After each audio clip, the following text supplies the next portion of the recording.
നമസ്കാരം. ഫാം ട്രക്കിൻ്റെ പുതിയൊരു എപ്പിസോഡിലേക്ക് എല്ലാ പ്രിയപ്പെട്ട പ്രേക്ഷകർക്കും സ്വാഗതം. ഇന്ന് നമ്മൾ എത്തിയിരിക്കുന്നത് തിരുവനന്തപുരം നെടുമങ്ങാട് മണിയങ്കോട് എടമല വീട്ടിലാണ്. ഇവിടെ ക്രിസ്തുദാസ് സാറിൻ്റെ വീട്ടിലാണ് നമ്മൾ ഇന്ന് എത്തിയിരിക്കുന്നത്. റിട്ടയർഡ് അധ്യാപകനായ അദ്ദേഹം തൻ്റെ 74-ാം വയസ്സിലും ഊർജ്ജസ്വലതയോടെ കാർഷിക മേഖലയിൽ തിളങ്ങി നിൽക്കുന്ന വ്യക്തിയാണ്. അദ്ദേഹത്തിൻ്റെ വിശേഷങ്ങൾ നമുക്ക് കാണാം.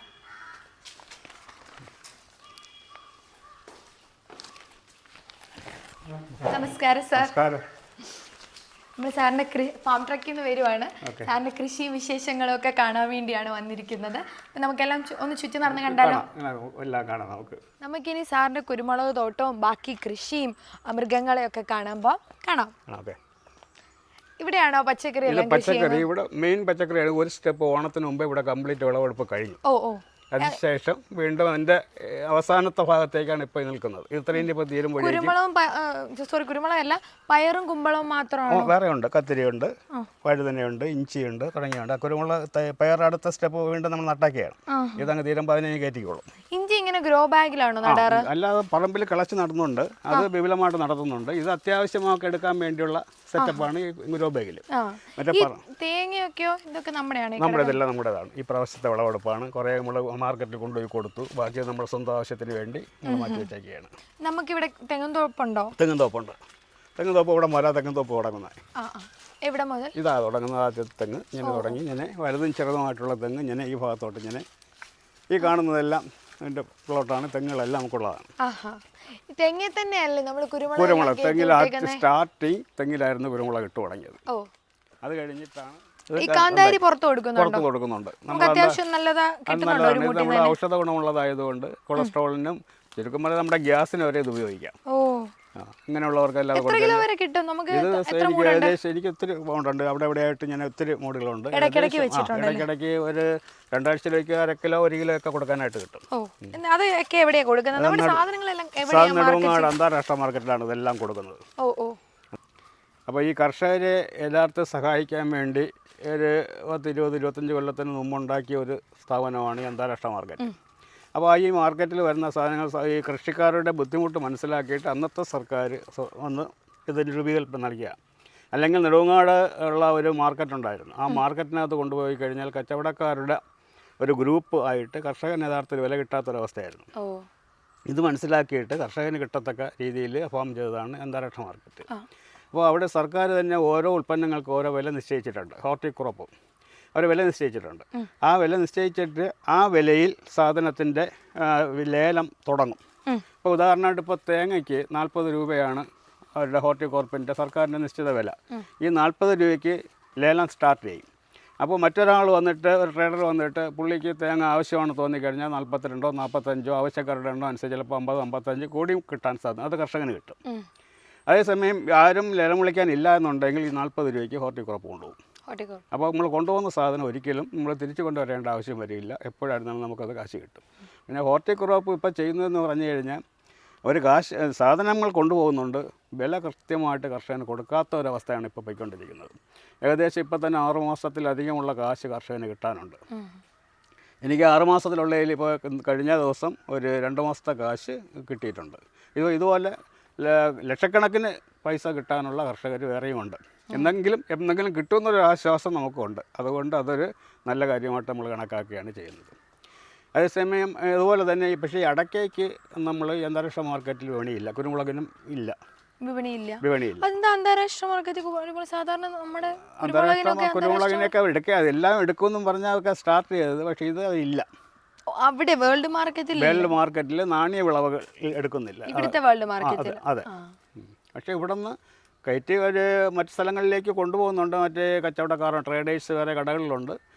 അവിടെ നമ്മൾ കുരുമുളകെല്ലാം കൊണ്ടുപോയി കഴിഞ്ഞാൽ ബൾക്കായിട്ട് അവരെടുക്കും. അതുപോലെ അടയ്ക്ക എടുക്കും. ഇതെല്ലാം അവർ കൊണ്ടുപോയിട്ട് മറ്റ് സ്ഥലങ്ങളിലേക്ക് കൊണ്ടുവന്ന് ഇപ്പോൾ കയറ്റി അയക്കുന്ന സ്ഥലങ്ങളിലേക്ക് അവർ കൊണ്ടുപോവുകയാണ് ചെയ്യുന്നത്. അപ്പോൾ അങ്ങനെയായിരുന്നു അവിടുത്തെ ഈ കുരുമുളകിൻ്റെയൊക്കെ വിപണി. അപ്പോൾ ഇപ്പോൾ ഈ കുരുമുളക് യഥാർത്ഥത്തിൽ നമ്മളിപ്പോൾ ചെയ്യുന്നതെന്ന് പറഞ്ഞാൽ ഒരു വർഷത്തിലൊരിക്കലും ഒരു വിളവെടുപ്പേ ഉള്ളൂ. അപ്പോൾ ഈ കുരുമുളക് മാത്രം കൊണ്ട് നമുക്ക് ഇത് ഒരു യഥാർത്ഥത്തിൽ കർഷകന് നിൽക്കാൻ പറ്റില്ല. അപ്പോൾ ഒരു കുരുമുളക് മാത്രം നട്ട് ഒരു വർഷത്തിൽ ഒരു വിപണി മാത്രം കിട്ടിക്കഴിഞ്ഞാൽ, ഒരു വിളവെടുപ്പ് മാത്രം കിട്ടിക്കഴിഞ്ഞാൽ നമുക്ക് പിടിച്ചു നിൽക്കാൻ പറ്റില്ല. അപ്പോൾ അതുകൊണ്ട് ഇത് എല്ലാം കൂടെ കിട്ടത്തക്ക രീതിയിൽ, അതായത് കുരുമുളക് കിട്ടിക്കഴിഞ്ഞപ്പോൾ കുരുമുളകിൻ്റെ സീസൺ അങ്ങോട്ട് തീരി കഴിയുമ്പോഴായിരിക്കും ഇപ്പോൾ മഴയൊക്കെ പെയ്ത് വരുന്ന സമയത്ത് അതായത് മഞ്ഞളാണ്. മഞ്ഞൾ ഇത് നിറച്ചതിനകത്ത് മുഴുവനും മഞ്ഞളാണ്. ഈ മഞ്ഞൾ കിളുത്ത് തുടങ്ങും. അപ്പോൾ ഏത് ജൂൺ മാസത്തിൽ നിങ്ങൾ വന്ന് നോക്കുകയാണെങ്കിൽ ഈ വിള കംപ്ലീറ്റ് ഈ ഇഞ്ചിയും മഞ്ഞളും അതുപോലെ ചേനയും മറ്റെല്ലാം ചേമ്പും ഒക്കെ ആയിട്ട് നിറഞ്ഞു നിൽക്കുന്ന ഒരു അന്തരീക്ഷമായിരിക്കും ഇവിടെ കാണുന്നത്. അപ്പോൾ ഇതിപ്പോൾ വേനൽ തുടങ്ങിയപ്പോൾ ഈ മഞ്ഞ അങ്ങ് പട്ട് തുടങ്ങി. ഇതിന് വേനൽക്കാലം ആകുമ്പോൾ ഇപ്പോൾ മഞ്ഞ കുറേ കിളച്ച് വെച്ച് അവിടെ കുറേ ഇരിപ്പുണ്ട്. പിന്നെ അതുപോലെ ഈ ഇഞ്ചി എന്ന് പറയുന്നത് നമ്മൾ ഇതിൻ്റെ ഇടയ്ക്കുള്ള കൃഷികളൊക്കെയാണ്. അത് നമുക്ക് ഈ പറഞ്ഞതുപോലെ വെള്ള കൂടുതൽ കിട്ടുന്ന ഓണ സീസൺ ഇഞ്ചിക്ക്. അപ്പോൾ ഓണ സീസണിൽ ഇഞ്ചി കളഞ്ഞു. അപ്പോഴാണ് ഇഞ്ചി മണ്ണിൽ നടക്കുന്നത്. അല്ലാത്ത സമയമെല്ലാം ഗ്രോ ബാഗിൽ നടും. അതാണ് അതിൻ്റെ കൃഷിയുടെ നമ്മൾ ചെയ്യുന്ന രീതി. പിന്നെ ഇതുപോലെ തന്നെ ഈ വേസ്റ്റായി കിടക്കുന്ന സ്ഥലത്ത് പശുവിനോടൊക്കത്തൊക്കെ പുല്ലുകൾ ഇങ്ങനെയൊക്കെ നമ്മൾ അതെല്ലാം നടുന്നുണ്ട്. ഈ ഇടയ്ക്ക് നിലന്തെങ്ങ് കൃഷി ചെയ്യാൻ തുടങ്ങിയിട്ട് എത്ര നാളായി? ഇതിപ്പോൾ ഞാൻ തുടങ്ങിയിട്ട് ഏകദേശം ഒരു 10-15 വർഷമായി. പക്ഷേ ഇത് പല സൈസിലുള്ളത്. അപ്പോൾ ഇത് തന്നെ നോക്കിയിട്ട് ഇതിപ്പോൾ ഏതാണ്ട് 4 കൊല്ലമായി തന്നെ. അപ്പോൾ അതിന് പുറത്തുള്ളതാണ് നിൽക്കുന്നുണ്ട്. അത് ഏതാണ്ട് ഒരു 5 കൊല്ലമായതാണ്. അപ്പോൾ ഏകദേശം ഒരു 10 കൊല്ലം കൊണ്ട് ഇങ്ങനെ ഈ മുകളിലുള്ള വലിയ തെങ്ങുകൾ ഇങ്ങനെ പൊയ്ക്കൊണ്ടിരിക്കുന്നത് കൊണ്ട് അതിൻ്റെ ചുവട്ടിൽ വേറെ തെങ്ങുകൾ നട്ട് വീണ്ടും. നിലന്തെങ്ങ് എത്ര നാളെടുക്കും കായ്ക്കാൻ? നമുക്ക് ഇവിടുത്തെ രീതി അനുസരിച്ച് ഒരു 6 കൊല്ലം കഴിയുമ്പോൾ 6 കൊല്ലം 7-ാം കൊല്ലം കൃത്യമായിട്ട് കാച്ചിരിക്കും. ഇപ്പം നമുക്ക് 6 കൊല്ലമായ ഏതെങ്കിലും നിലന്തെങ്ങ് ഉണ്ടോ കായ്ക്കാൻ തുടങ്ങിയതുകൊണ്ടാണ് ഇത് കാശിരിക്കുക. അത് കഴിഞ്ഞ കൊല്ലം കാശി കഴിഞ്ഞതാണ്. പൂക്കല പോയതിൻ്റെ ഇരിപ്പുണ്ടല്ലോ. അതെ. ഇനി വരാനുണ്ടെന്ന് തോന്നുന്നു. വരാനുണ്ട്. ഇനി നമ്മൾ തൊഴുത്ത് കാണാൻ പോവാണ്. തൊഴുത്തിലോട്ടാണ്. എത്ര പശുക്കളുണ്ട് സാർ? ഇപ്പോൾ 3 വരുന്നുണ്ട്, ഒരു കുഞ്ഞുണ്ട്. കുഞ്ഞ്. ഇത് എന്ത് തരത്തിലുള്ള പശുവാണ്? ഇതെല്ലാം യഥാർത്ഥത്തിൽ പറഞ്ഞ സങ്കര ഇനങ്ങളാണ്. ഈ നമ്മുടെ തൊഴുത്തിലെ വേസ്റ്റ് ഒക്കെയോ? വേസ്റ്റ് അല്ല, നമ്മൾ യഥാർത്ഥത്തിൽ ഇത് ബയോഗ്യാസിന് ഉപയോഗിക്കുകയാണ്. ഈ വീട്ടാവശ്യത്തിനുള്ള ഗ്യാസ്. ചാണകം ഇതിനകത്തിട്ട് നമ്മൾ ഗോമൂത്രം ടാങ്ക് ഉണ്ട്. അപ്പുറത്ത് വേക്കിൽ ടാങ്ക് ഉണ്ട്. അതിന് ഗോത്രം നമ്മൾ ഇതിനെ കലക്കി ഒഴിക്കും. ഓരോ ദിവസവും ഓരോ ടാങ്ക് കലക്കി ഒഴിക്കും. ഒരു ബക്കറ്റ് ചാണകത്തിന് 1 ബക്കറ്റ് വെള്ളം ആ രീതിയിൽ കലക്കി ഒഴിച്ച് നമ്മുടെ ആവശ്യമായ ഗ്യാസ്, ഭക്ഷണത്തിന് ആവശ്യമായ എല്ലാ ഗ്യാസും ഇതിൽ നിന്ന് കിട്ടും. ഗ്യാസ് വേറെ വാങ്ങിക്കേണ്ട കാര്യമില്ല. ഇതെല്ലാം സാർ ഒറ്റയ്ക്ക് തന്നെയല്ലേ ചെയ്യാനുണ്ട്? മോനുണ്ട്. ഞങ്ങൾ കുടുംബമായിട്ടാണ്. ഞങ്ങൾ 3 പേരും കൂടെ ഇല്ല, ഈ കാര്യങ്ങളിലൊന്നും പുറത്തുനിന്ന് ആൾക്കാരില്ല. ഇതുപോലെ കുരുമുളക് പറിക്കാനോ മറ്റു കാര്യങ്ങൾക്ക് മാത്രമേ നമ്മൾ പുറത്തുനിന്ന് ആളുള്ളൂ. ഇത് നമ്മുടെ ഇവിടെ തന്നെ ഉണ്ടായതാ. ഈ നിൽക്കുന്നത് എല്ലാം ഇവിടെ ഉണ്ടായതാ. അപ്പൊ ആദ്യം സാർ ഒരു പശുവിൽ നിന്ന് തുടങ്ങിയോ? ഞാൻ തുടങ്ങിയത് ഒരു എരുമയിൽ നിന്ന് തുടങ്ങി. ഒരു എരുമയിൽ നിന്നാണ് തുടങ്ങിയത്. പിന്നെ എരുമ മതിയാക്കി പശുവിലേക്ക് വന്നു. അപ്പൊ ഇതിൽ ഉണ്ടായത് ഇവിടെ ഉണ്ടായതാന്ന് പറഞ്ഞ പശുക്കൾ ഏതൊക്കെയാ? ഇത് നിൽക്കുന്ന അത് ഈ കിടക്കുന്ന ഒരെണ്ണം പോയിട്ട് ബാക്കിയുള്ളതെല്ലാം ഇവിടെ ഉണ്ടായതാണ്. എഴുന്നേക്ക്.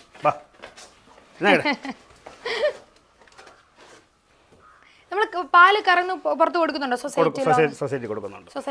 ഇവിടെ വീടുകളിൽ കൊടുക്കുന്നുണ്ട്. നമുക്ക് എത്ര ലിറ്റർ വരെ കിട്ടും പാല്? എനിക്ക് ഇപ്പോഴും ഇവിടെ 18 ലിറ്റർ പാലേ ഉള്ളൂ. 3 പേരുടെയോ? 3 പേരുണ്ട്. അത് കറവുള്ളതല്ല.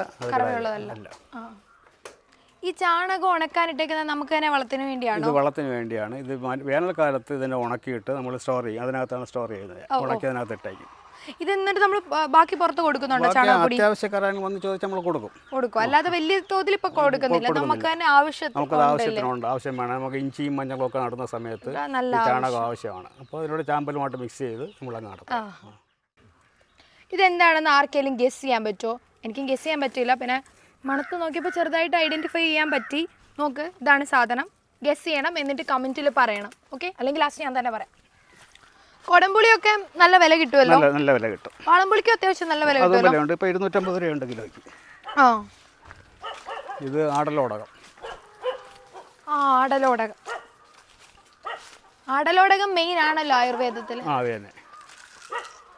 കാപ്പിയുടെ ഇത്രയും കാപ്പിയാണ്. ഈ ഭാഗത്ത് മൊത്തം നമ്മുടെ സാധാരണ നാടൻ കാപ്പി തന്നെയാണ്. നാടൻ കാപ്പിയാണ്. ഇത് നമ്മളിവിടെ കാപ്പിക്ക് ഈ കാപ്പിയാണോ ഉപയോഗിക്കുന്നത്? ഇല്ല, നമ്മൾ പൊടിച്ച് ഇത് തന്നെ ഞാൻ കാപ്പി സാധാരണ ഉപയോഗിക്കില്ല. തേയിലയാണ് ഉപയോഗിക്കുന്നത്. ഇതൊരു ഔഷധ ചെടിയാണ്. യശങ്ക് എന്ന് പറയും.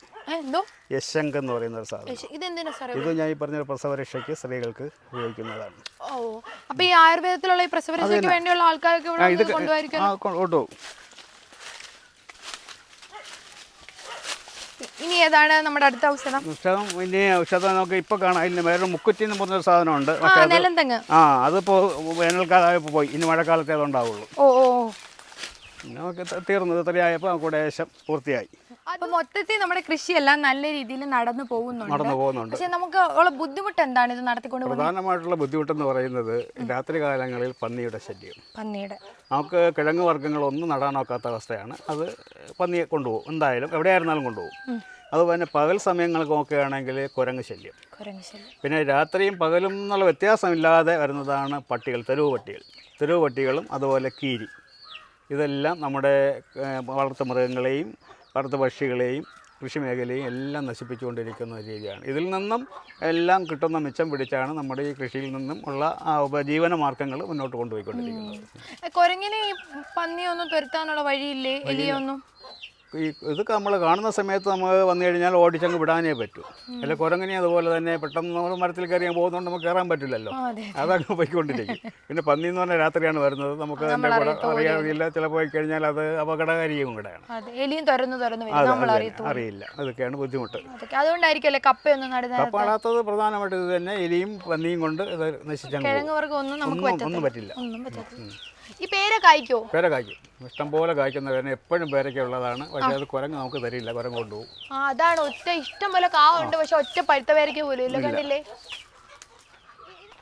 ഇനി നമുക്ക് കോഴിയെ കാണാം. കോഴിയുണ്ട്, താറാവുണ്ട്, പിന്നെ എന്തൊക്കെയുണ്ട് സാറേ? ആടുണ്ട്, മീനുണ്ട്.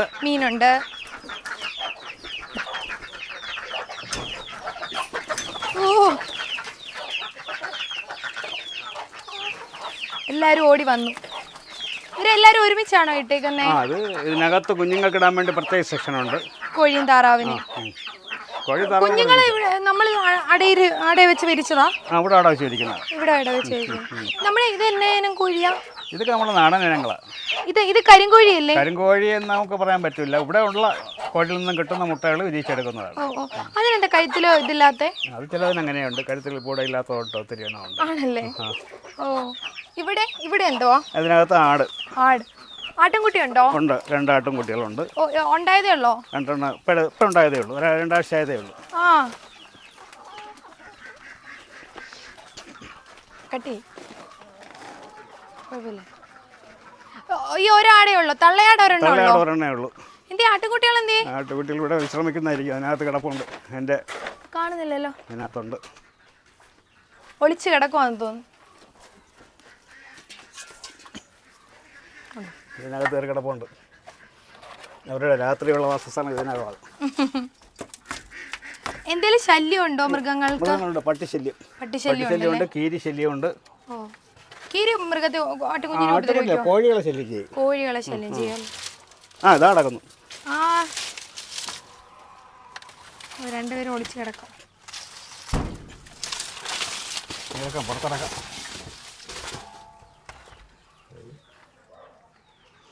പുൽക്കൊടിയൊന്നും പോയിട്ടില്ല.